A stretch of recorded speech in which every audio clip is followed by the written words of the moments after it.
Vendredi 15 juillet 2022. Il est 23h05. L'air est à 28 degrés. Une chaleur moite qui colle à la peau. Mais moi, j'ai froid. Je suis le seul qui respire encore ici, ou du moins, qui essaie. Mon frère, Yacine, il gargouille à mes pieds. Il essaie de dire mon nom, mais il n'y a que du sang qui sort de sa bouche. Un son horrible, un son de faim.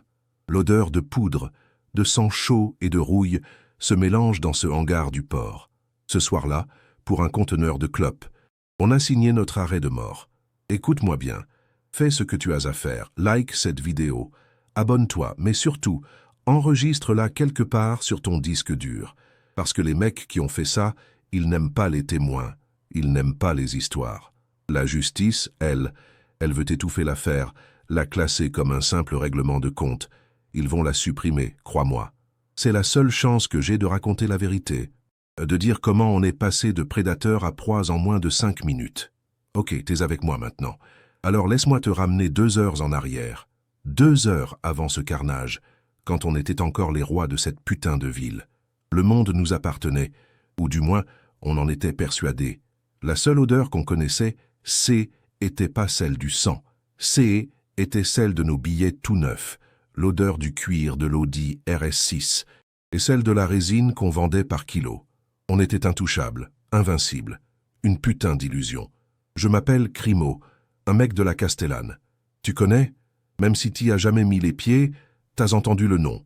Chez nous, le respect, tu ne le demandes pas, tu l'arraches. Et nous, on avait tout arraché.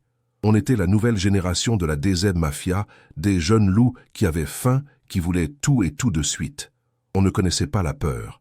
Seulement la agra, celle qu'on infligeait aux autres pour se sentir vivant. Notre vie, était un clip de rap en boucle. Les T-Max qui cabrent sur une roue dans les allées de la cité. Le bruit du moteur qui résonne sur les murs des bâtiments. L'Audi RS6 noir mat, toujours propre, garé en bas du bloc comme un trône. Dans la sacoche Lacoste, il n'y avait jamais de clé, seulement des liasses d'oseille épaisses comme des briques. On se sentait invincible, protégé par notre réputation et les calaches qui dormaient dans la cave. Ce soir-là, le plan était simple. Une info sûre tombée d'une Pouki qui voulait se racheter. Des Russes, des nouveaux, qui essayaient de s'implanter discrètement. Ils faisaient transiter un gros conteneur par le port, soi-disant rempli de cigarettes de contrebande. Pour nous, était une occasion en or, pas juste pour le fric, mais pour le message. On allait les taxer, leur montrer qui commandait à Marseille. Une simple démonstration de force, une formalité. On a débarqué comme des princes, 2 Audi, une RS6 et une RS3 qui glissaient sur le bitume. Derrière, 4 T-Max 560, avec 2 mecs sur chaque bécane. 8 hommes au total. On était jeunes, arrogants et lourdement armés. Des Kalachnikov, des Glock 17, des Uzi. L'ambiance dans les voitures était à la rigolade. On se chambrait. On parlait déjà de comment on allait dépenser la thune. Personne n'imaginait la moindre résistance. L'entrepôt était isolé, au fond d'une zone industrielle près du bassin Est. Une carcasse de tôle rouillée sous la lumière blafarde des projecteurs du port. Une corne de brume a retenti au loin, un son lugubre. On a coupé les moteurs en silence et on a vu la cible. 3 types. 3 mecs à côté d'une vieille Lada Niva pourrie, une voiture qu'on ne voit même plus en France. Ils avaient l'air paumés, presque des touristes égarés.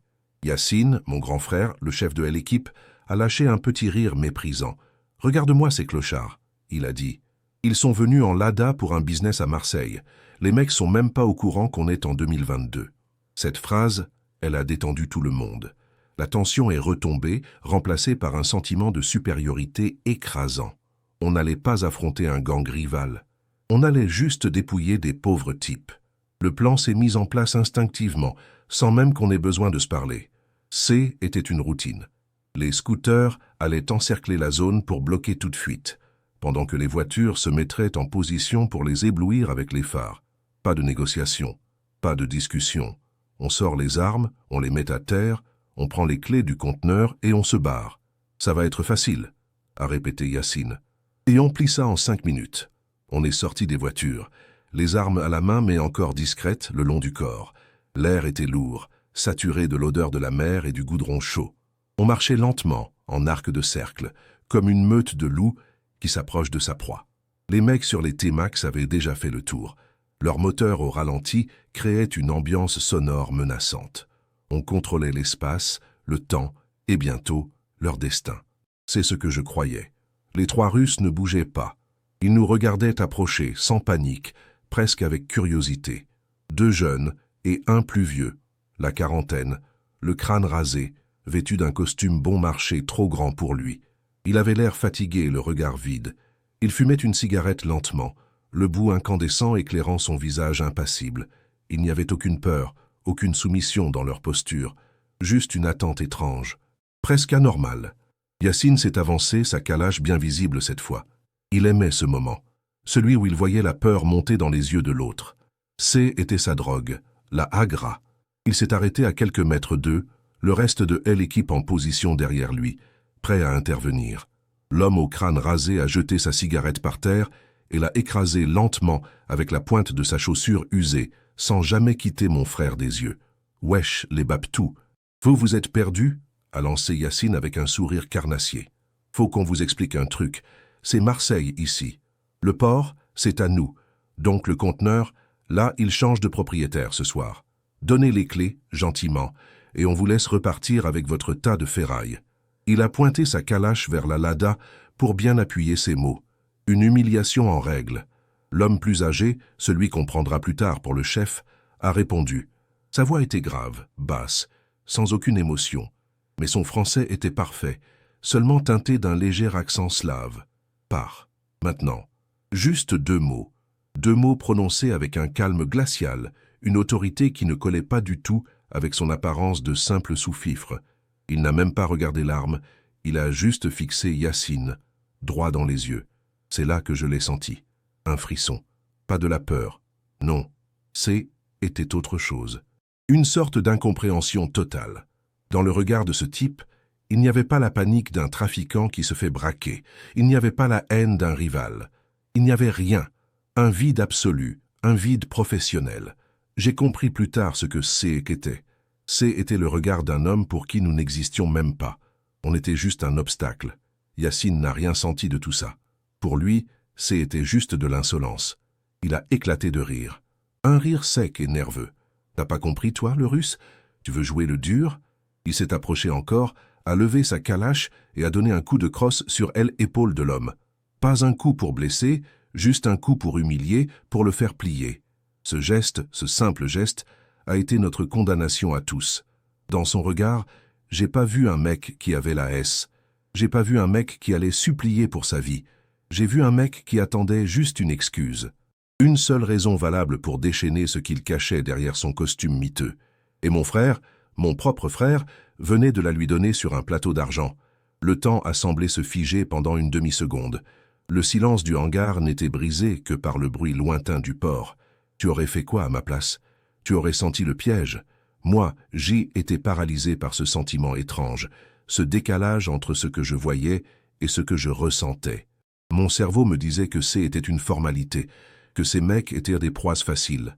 Mais mes tripes, elles, hurlaient que quelque chose était terriblement anormal, que le vrai prédateur, n'était pas nous. Mais il était déjà trop tard pour reculer. Les autres de l'équipe non plus n'ont rien vu. Ils ricanaient. Ils attendèrent le signal de Yassine pour se jeter sur les deux autres et les maîtriser. Pour eux, la scène était normale. C'était le déroulé classique d'une extorsion. L'arrogance nous a rendus aveugles. On était tellement persuadés de notre supériorité, tellement habitués à ce que les gens baissent les yeux devant nous, qu'on n'a pas su reconnaître le danger quand il nous a regardés droit dans les yeux. L'homme au crâne rasé n'a pas bronché sous le coup. Il a juste légèrement incliné la tête, comme pour analyser la situation. Un mouvement à peine perceptible. Puis, ses yeux ont bougé, balayant rapidement nos positions, nos armes, nos visages.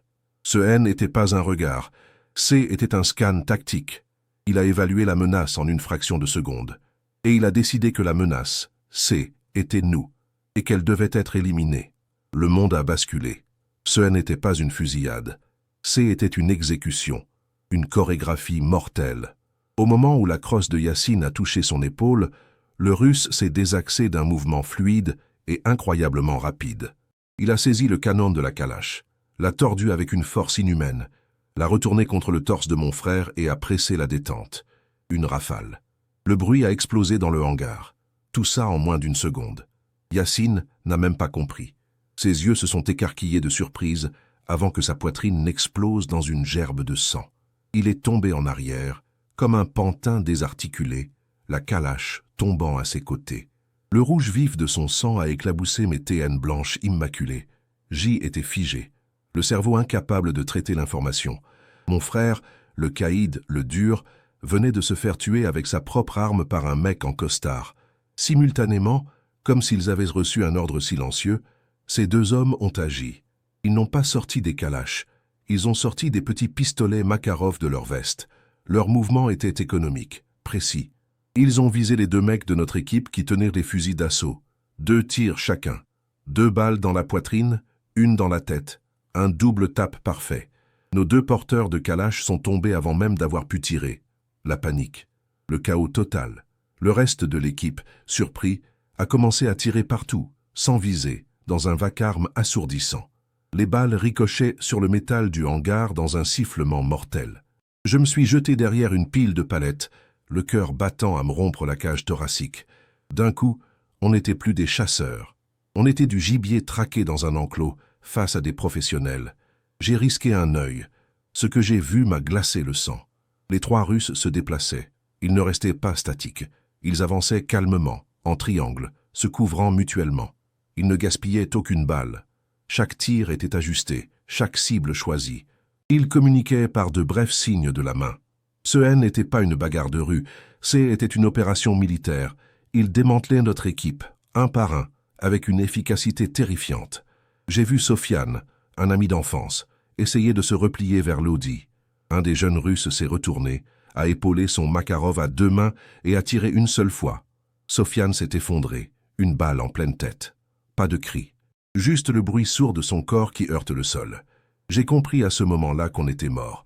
On avait provoqué des gens qui n'appartenaient pas à notre monde, qui jouaient avec des règles différentes.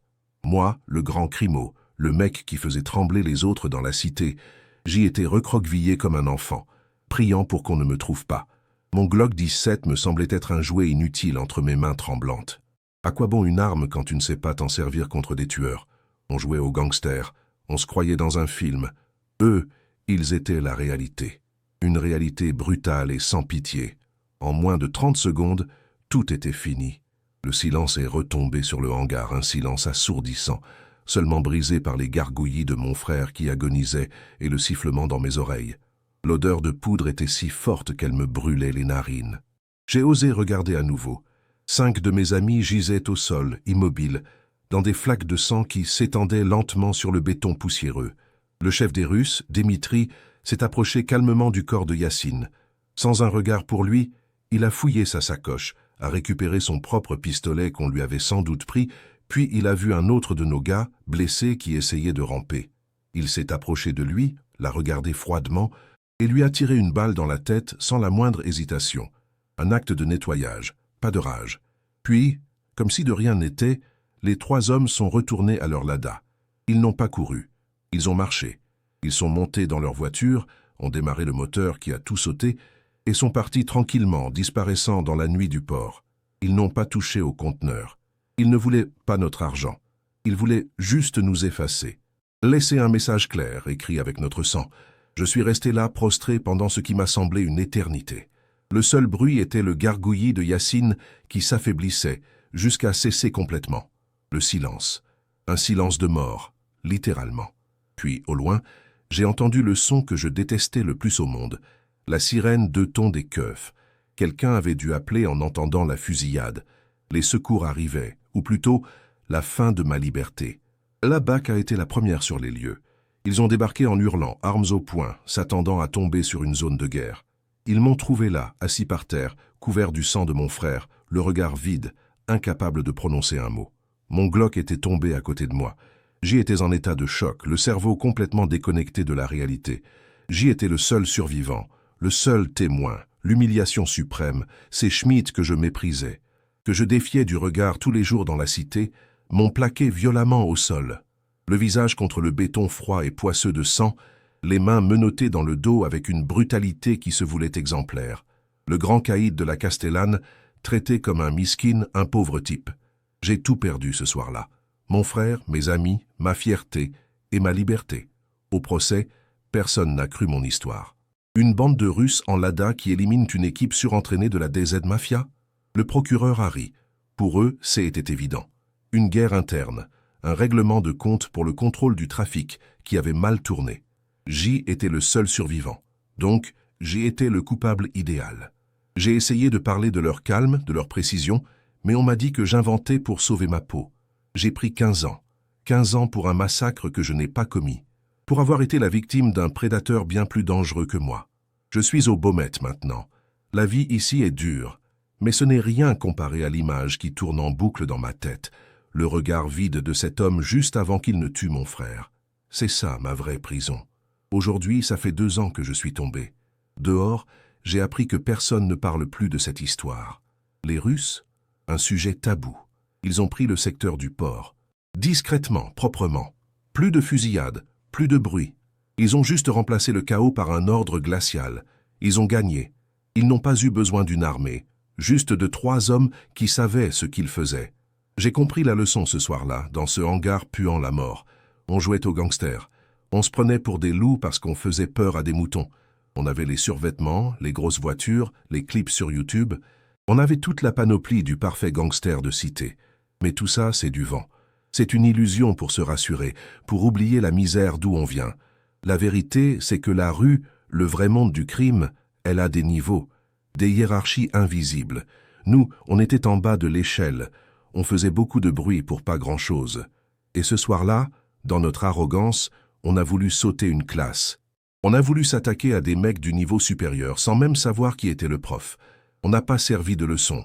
On a juste servi de repas aux vrais prédateurs. Vendredi 15 juillet 2022. Il est 23h05. L'air est à 28 degrés. Une chaleur moite qui colle à la peau, mais moi, j'ai froid. Je suis le seul qui respire encore ici, ou du moins, qui essaie. Mon frère, Yacine, il gargouille à mes pieds. Il essaie de dire mon nom, mais il n'y a que du sang qui sort de sa bouche. Un son horrible, un son de faim. L'odeur de poudre, de sang chaud et de rouille se mélange dans ce hangar du port. Ce soir-là, pour un conteneur de clopes, on a signé notre arrêt de mort. Écoute-moi bien. Fais ce que tu as à faire. Like cette vidéo. Abonne-toi. Mais surtout, enregistre-la quelque part sur ton disque dur. Parce que les mecs qui ont fait ça, ils n'aiment pas les témoins. Ils n'aiment pas les histoires. La justice, elle veut étouffer l'affaire, la classer comme un simple règlement de compte. Ils vont la supprimer, crois-moi. C'est la seule chance que j'ai de raconter la vérité, de dire comment on est passé de prédateur à proie en moins de 5 minutes. Ok, t'es avec moi maintenant. Alors, laisse-moi te ramener 2 heures en arrière. 2 heures avant ce carnage, quand on était encore les rois de cette putain de ville. Le monde nous appartenait, ou du moins, on en était persuadé. La seule odeur qu'on connaissait, était pas celle du sang, était celle de nos billets tout neufs, l'odeur du cuir de l'Audi RS6 et celle de la résine qu'on vendait par kilo. On était intouchables, invincibles, une putain d'illusion. Je m'appelle Crimo, un mec de la Castellane. Tu connais? Même si t'y as jamais mis les pieds, t'as entendu le nom. Chez nous, le respect, tu ne le demandes pas, tu l'arraches. Et nous, on avait tout arraché. On était la nouvelle génération de la DZ Mafia, des jeunes loups qui avaient faim, qui voulaient tout et tout de suite. On ne connaissait pas la peur, seulement la agra, celle qu'on infligeait aux autres pour se sentir vivant et puissant. Notre vie, était un clip de rap en boucle, les T-Max qui cabrent sur une roue dans les allées de la cité, le bruit du moteur qui résonne sur les murs des bâtiments. L'Audi RS6 noir mat, toujours propre, garé en bas du bloc comme un trône. Dans la sacoche Lacoste, il n'y avait jamais de clé, seulement des liasses d'oseille épaisses comme des briques. On se sentait invincible, protégé par notre réputation et les calaches qui dormaient sagement dans la cave. Ce soir-là, le plan était simple. Une info sûre tombée d'une Pouki qui voulait se racheter. Des Russes, des nouveaux, qui essayaient de s'implanter discrètement sur notre territoire.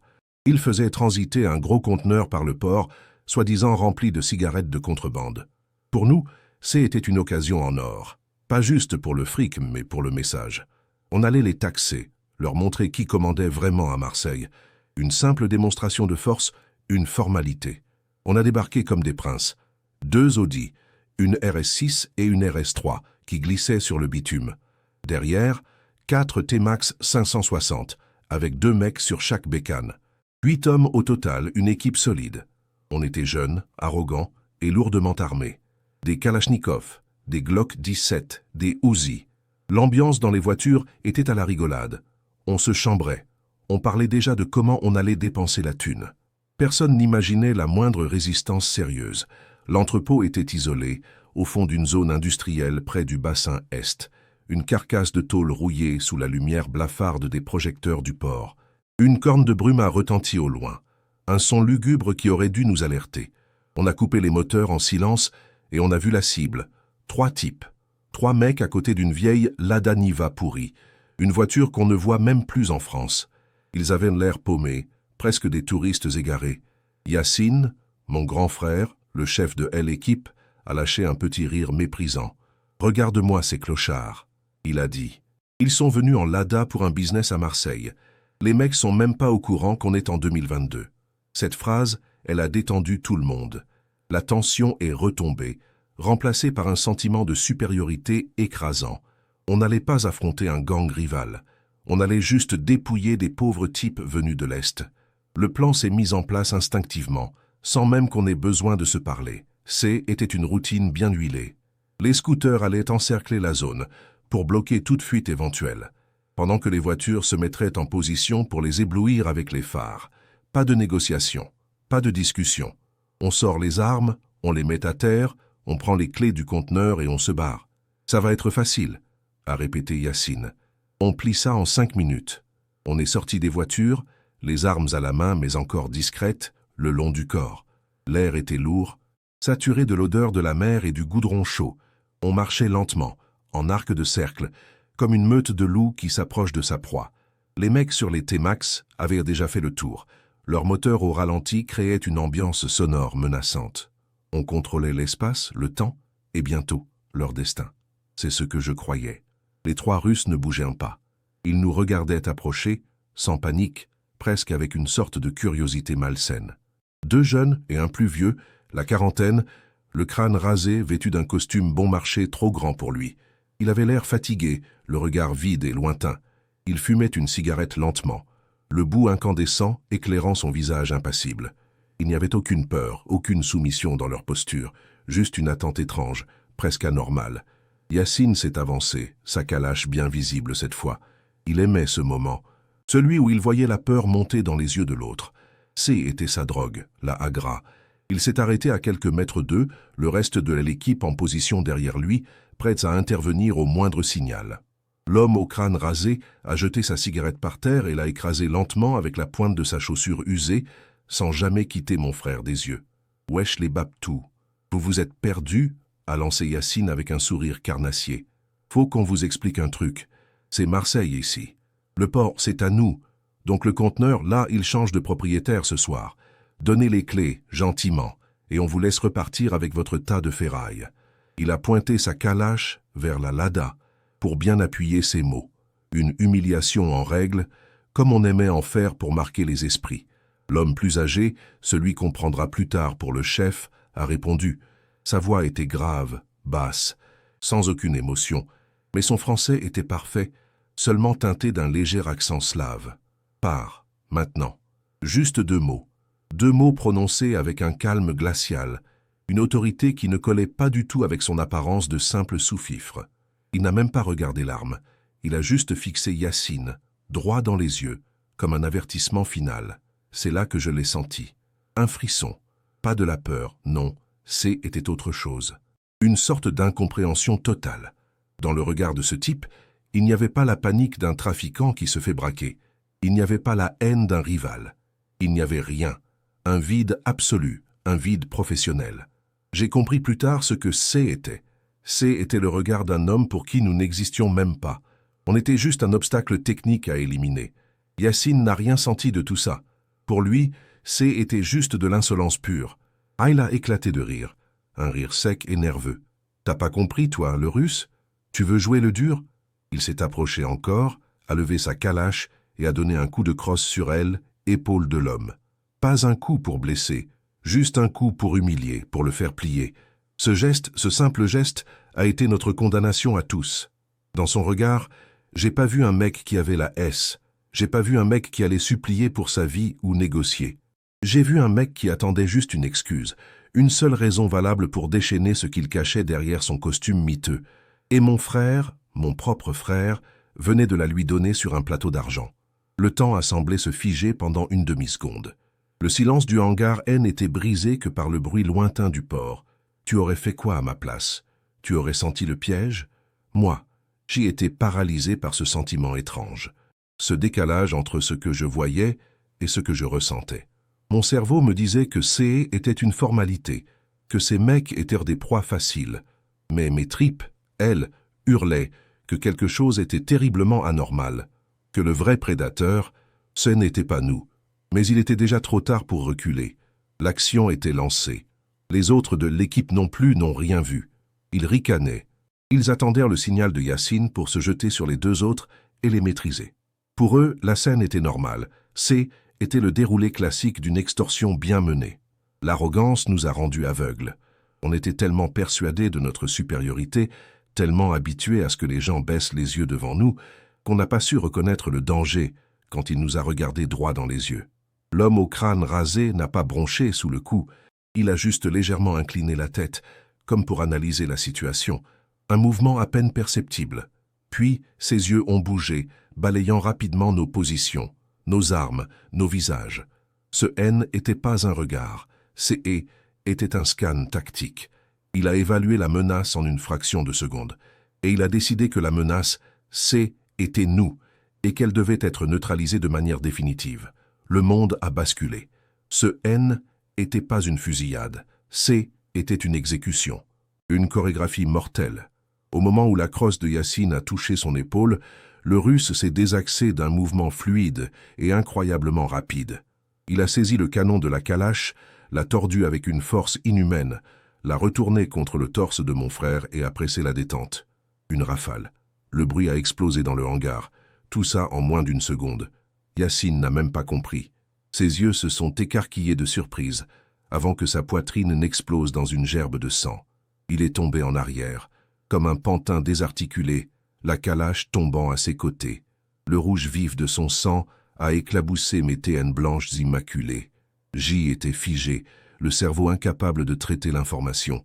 Mon frère, le caïd, le dur, venait de se faire tuer avec sa propre arme par un mec en costard miteux.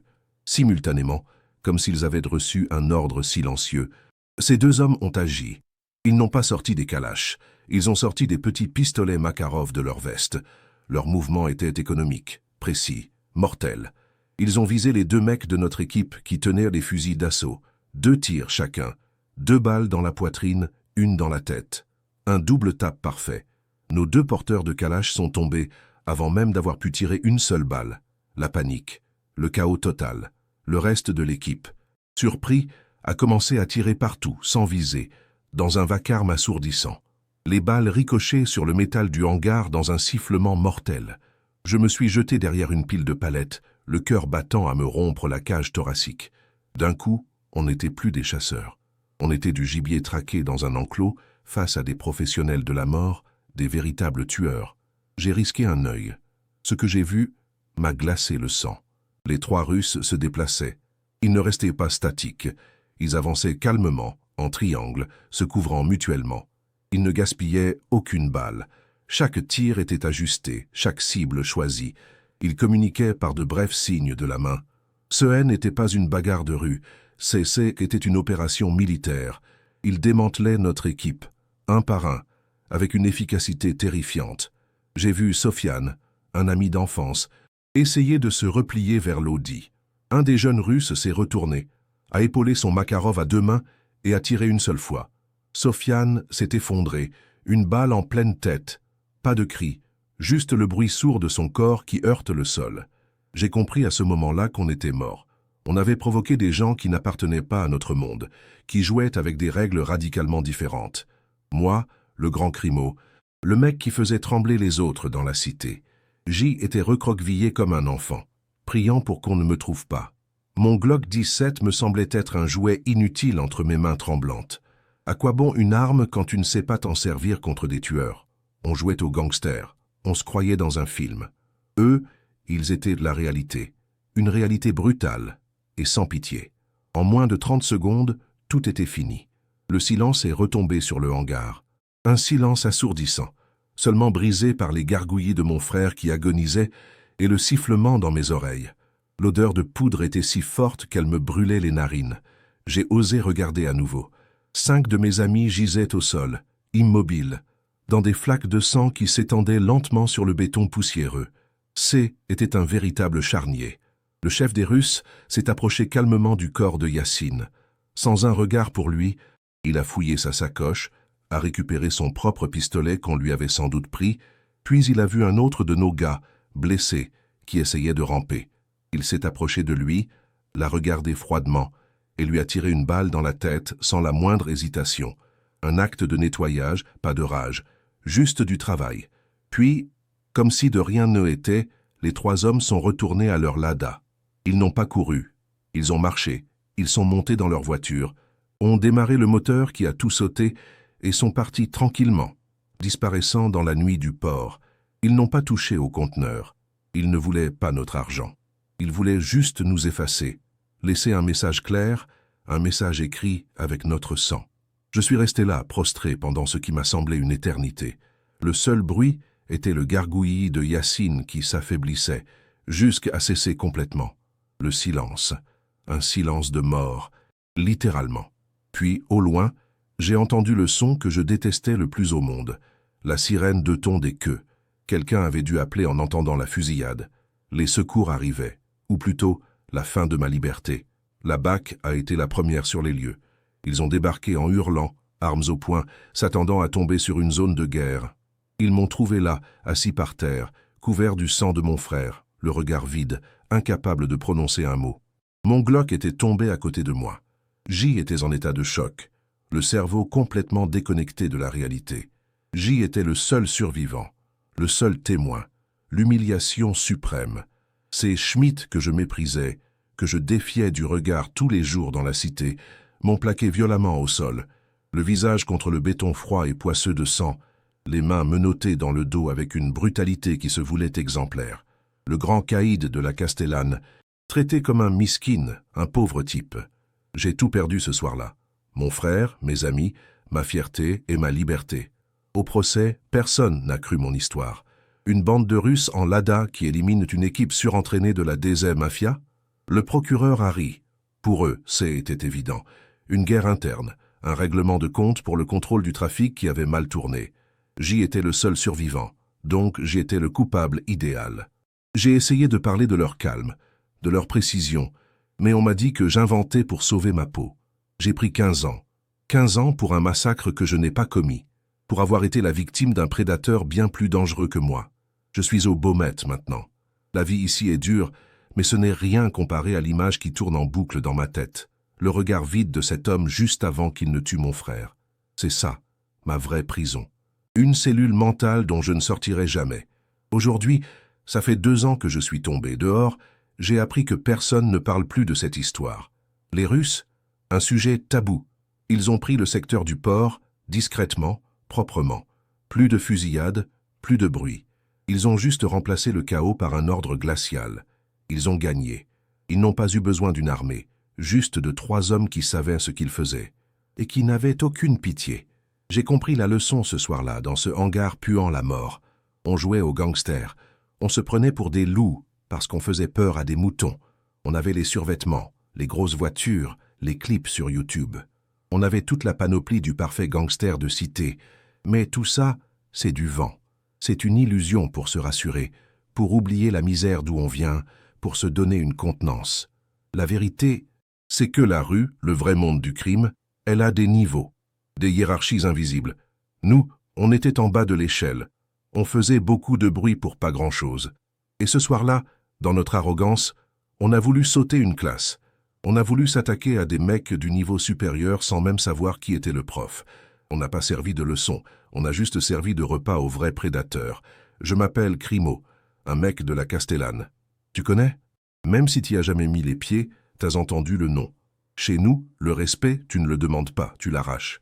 Et nous, on avait tout arraché. On était la nouvelle génération de la DZ Mafia, des jeunes loups qui avaient faim, qui voulaient tout et tout de suite. On ne connaissait pas la peur, seulement la agra, celle qu'on infligeait aux autres pour se sentir vivant. Notre vie, C.E. était un clip de rap en boucle. Les T-Max qui cabrent sur une roue dans les allées de la cité, le bruit du moteur qui résonne sur les murs des bâtiments. L'Audi RS6 noir mat, toujours propre, garé en bas du bloc comme un trône. Dans la sacoche Lacoste, il n'y avait jamais de clé, seulement des liasses d'oseille épaisses comme des briques. On se sentait invincible, protégé par notre réputation et les calaches qui dormaient dans la cave. Ce soir-là, le plan était simple. Une info sûre, tombée d'une Pouki qui voulait se racheter. Des Russes, des nouveaux, qui essayaient de s'implanter discrètement. Ils faisaient transiter un gros conteneur par le port, soi-disant rempli de cigarettes de contrebande. Pour nous, c'était une occasion en or, pas juste pour le fric, mais pour le message. On allait les taxer, leur montrer qui commandait à Marseille. Une simple démonstration de force, une formalité. L'objectif N n'était même pas la marchandise. C était l'humiliation. On voulait leur faire comprendre dès leur arrivée que ce territoire avait des propriétaires. On allait les faire mettre à genoux, leur prendre leur cargaison et les renvoyer chez eux, la queue entre les jambes. C était notre façon de charbonner, en mélangeant le business et la domination. Pour nous, C était une soirée comme une autre, une routine presque ennuyeuse, la simple gestion de notre royaume. On était tellement habitués à notre propre pouvoir qu'on ne voyait même plus le danger. Les Schmitt, on les voyait passer en bas du bloc, impuissants. Ils ne montaient plus dans les étages. Ils savaient que C était notre zone. On se sentait au-dessus des lois, au-dessus de tout le monde.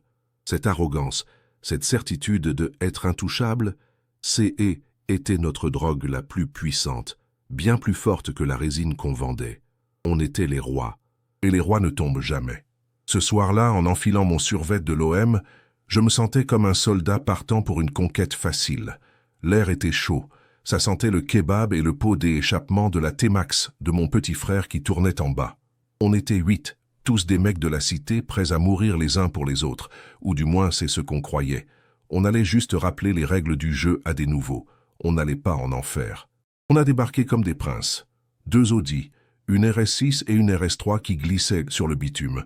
Derrière, 4 T-Max 560, avec 2 mecs sur chaque bécane. 8 hommes au total, une équipe solide. On était jeunes, arrogants et lourdement armés. Des Kalachnikov, des Glock 17, des Uzi. L'ambiance dans les voitures était à la rigolade. On se chambrait, on parlait déjà de comment on allait dépenser la thune. Personne n'imaginait la moindre résistance sérieuse. L'entrepôt était isolé, au fond d'une zone industrielle près du bassin Est. Une carcasse de tôle rouillée sous la lumière blafarde des projecteurs du port. Une corne de brume a retenti au loin, un son lugubre qui aurait dû nous alerter. On a coupé les moteurs en silence et on a vu la cible. 3 types. 3 mecs à côté d'une vieille Lada Niva pourrie, une voiture qu'on ne voit même plus en France. Ils avaient l'air paumés, presque des touristes égarés. Yacine, mon grand frère, le chef de l'équipe, a lâché un petit rire méprisant. « Regarde-moi ces clochards », il a dit. « Ils sont venus en Lada pour un business à Marseille. Les mecs sont même pas au courant qu'on est en 2022. » Cette phrase, elle a détendu tout le monde.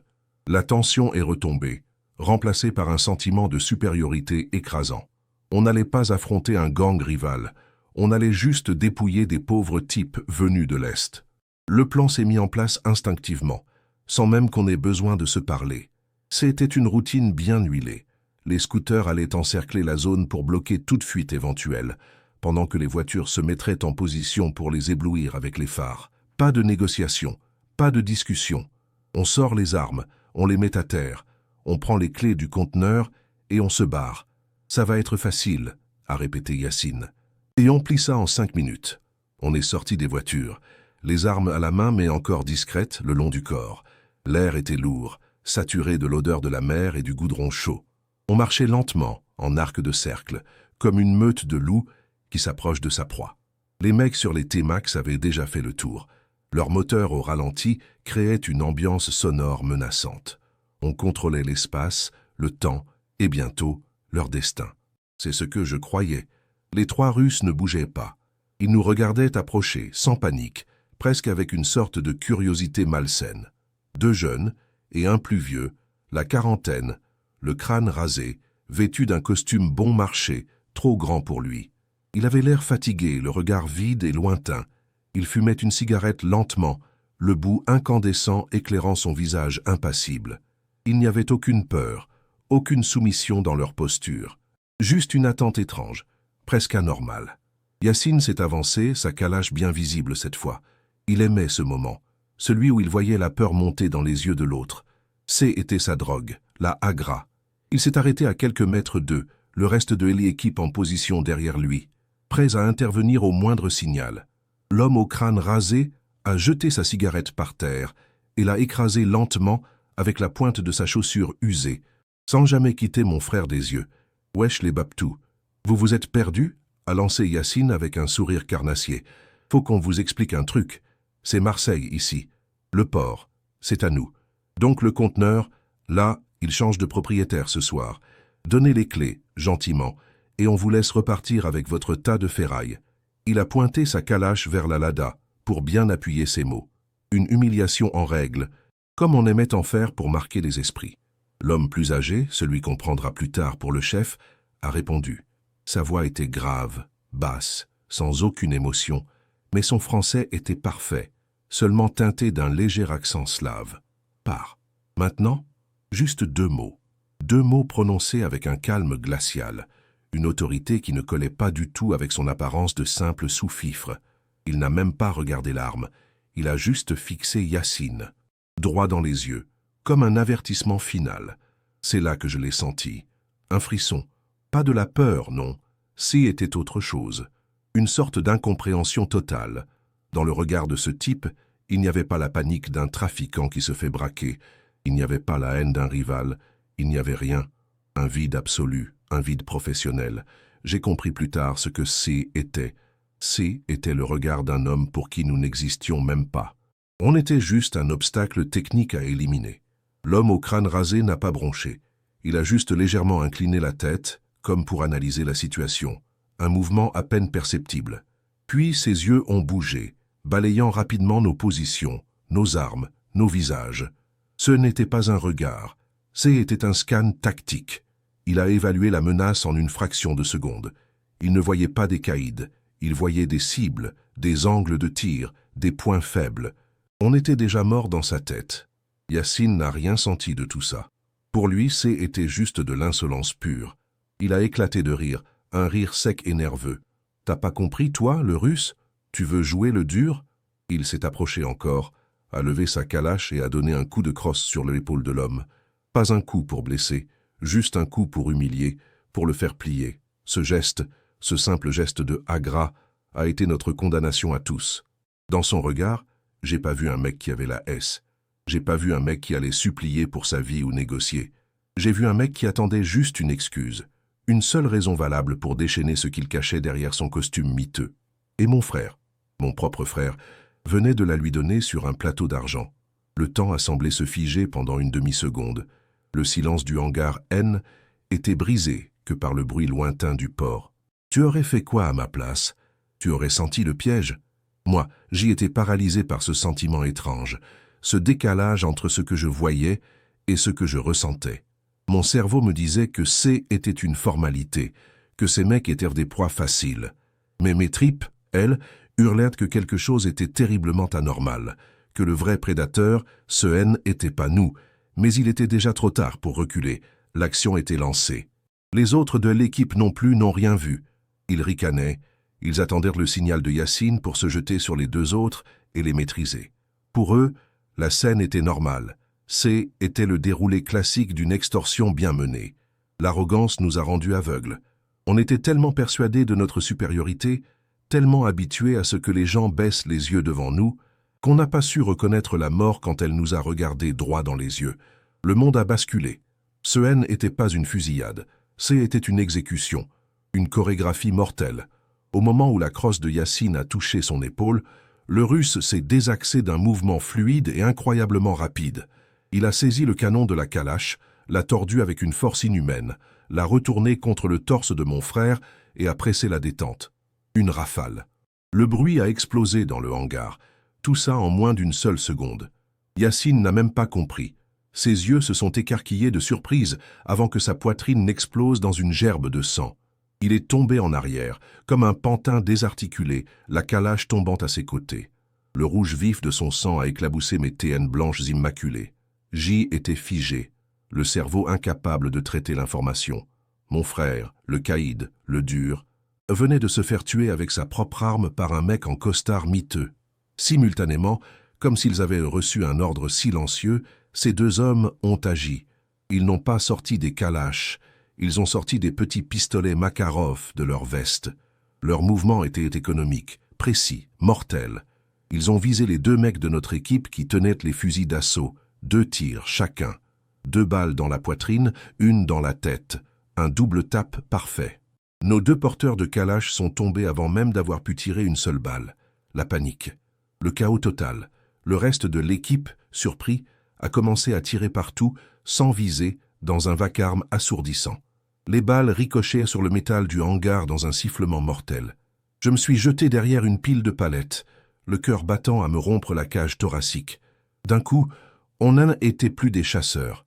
On était du gibier traqué dans un enclos, face à des professionnels de la mort, des véritables tueurs. J'ai risqué un œil. Ce que j'ai vu m'a glacé le sang. Les 3 Russes se déplaçaient. Ils ne restaient pas statiques. Ils avançaient calmement, en triangle, se couvrant mutuellement. Ils ne gaspillaient aucune balle.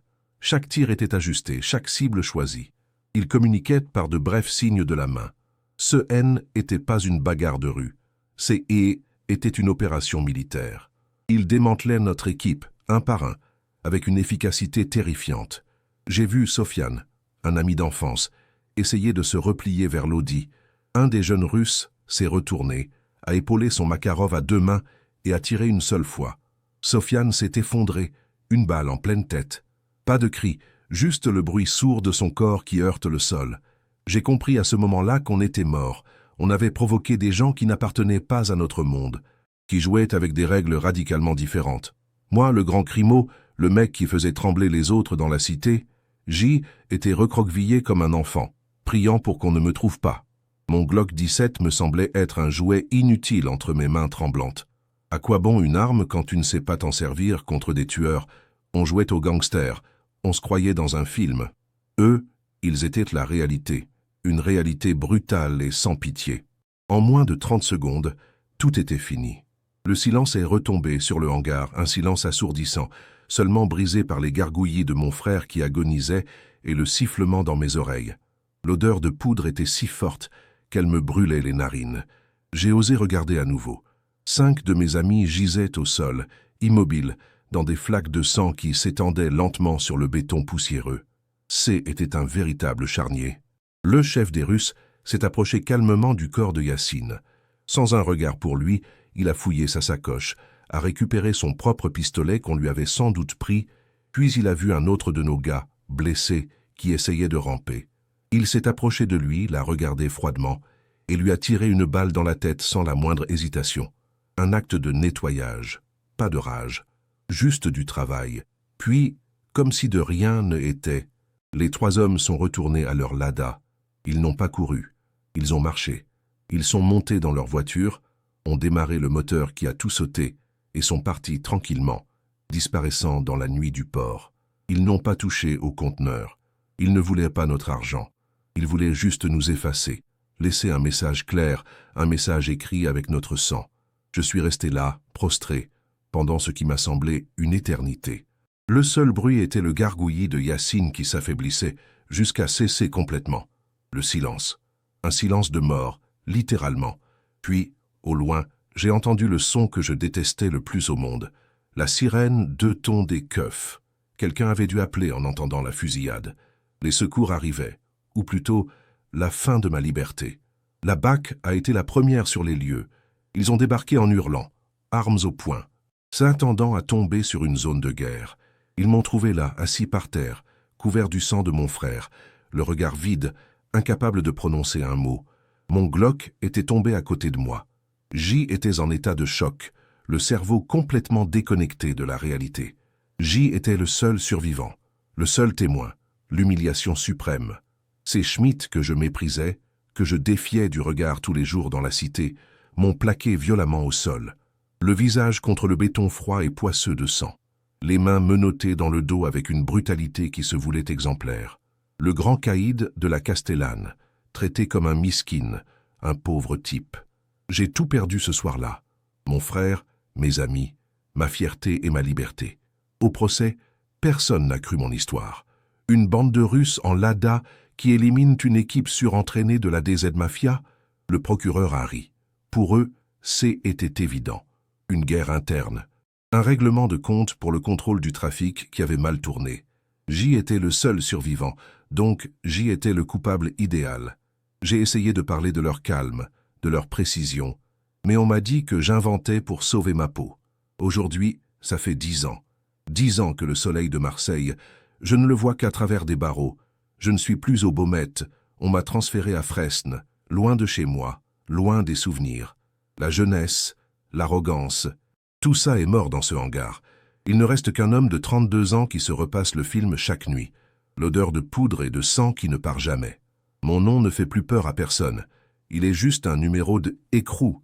Et lui, le Russe, Dimitri, c'est devenu une légende urbaine, un fantôme. Personne ne l'a jamais revu. Son nom est murmuré avec une peur respectueuse par les anciens qui ont survécu. Les Russes ont pris le port, sans un bruit, sans une fusillade de plus. Ils n'ont pas besoin de faire de clips ou de cabrés en T-Max. Leur pouvoir est invisible, total. Ils n'ont pas remplacé notre gang. Ils ont changé les règles du jeu pour tout le monde. J'ai compris notre erreur fondamentale ce soir-là. On se prenait pour des soldats, mais on n'était que des acteurs. On avait les costumes, les répliques, les armes, mais on ne connaissait rien à la vraie guerre. Notre agra, notre fierté. C était un bouclier en carton. On croyait que la force, C était de crier plus fort que l'autre, d'humilier pour exister. On a confondu le bruit avec la puissance, et le silence nous a dévorés vivants. La rue, elle a des niveaux, une chaîne alimentaire impitoyable. Tu peux être le roi de ton quartier, le requin de ta cité, mais il y a toujours un océan plus grand et des prédateurs plus anciens. Nous, on se croyait des loups parce qu'on faisait peur à des agneaux. Ce soir-là, dans notre arrogance, on a voulu mordre un ours en pensant que C était un caniche. On n'a pas servi de leçon, on a juste servi de repas. C'est ça, la seule justice du bitume.